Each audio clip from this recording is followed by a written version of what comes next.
பானக நரசிம்மர் ஆலயம். இது எங்கே இருக்குது அப்படின்னா மங்களகிரி மலை, விஜயவாடா நகரில் குண்டூர் மாவட்டத்தில் அருகில் இருக்கக்கூடிய ஒரு கோயில் தாங்க மங்களகிரி.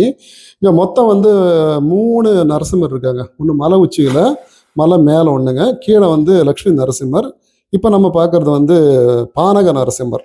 பானக நரசிம்மர் என்னென்னா, ஒரு அசுரனை வந்து வதம் பண்ணனால லக்ஷ்மி நரசிம்மர் வந்து பார்த்திங்கன்னா ரொம்ப கோபத்தோடு இருந்தார் மகாவிஷ்ணு. அந்த கோபத்தில் இருக்கும்போது அந்த கோபத்தை தணிக்கிறதுக்கு லக்ஷ்மி வந்து பானகத்தை கொடுத்தது ஒரு ஐதீங்க. இங்கே வந்து பார்த்திங்கன்னா வெறும் வாய் மட்டும்தான் அங்கே இருக்கும். அதில் வந்து ஒரு இது பண்ணியிருப்பாங்க. அந்த வாய்க்குள்ளே வந்து இந்த பானகத்தை பிரசாதமாக கொடுக்குறாங்க. ஒரு சொம்பு வந்து 35 ரூபா பணத்தை கட்டினா அதை கொடுத்துட்றாங்க. அதை எடுத்து அப்படியே வாயில் ஊற்றிடுறாங்க. ஊற்றி விட்டு அது பாறைக்கு உள்ளே போய் அப்புறம் சவுண்டு நமக்கு கேட்கும். இது விசேஷம் என்னன்னு கேட்டிங்கன்னா, இங்கே வந்து கோயிலில் ஒரு ஈயோ எறும்போ எதுவுமே இல்லைங்க. நம்ம கொஞ்சோண்டு சக்கரை தண்ணியை வீட்டுக்குள்ளே போட்டாலே நிறைய ஈ எறும்புலாம் முக்கியம். ஆனால் இங்கே அது இந்த இதில் கிடையவே கிடையாது. ஈ எறும்புங்கிற பேச்சுக்கே கிடையாது, இடமே கிடையாதுங்க.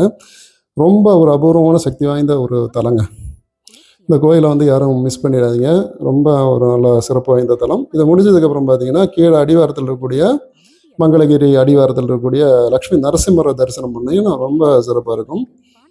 வைணவ தலங்கள் சிறப்பு வாய்ந்த தலமாக கருதப்படுகிறது. நாங்கள் போனாலும் கூட்டம் கம்மியாக இருக்காட்டி சீக்கிரம் தரிசனம் முடிஞ்சிச்சுங்க.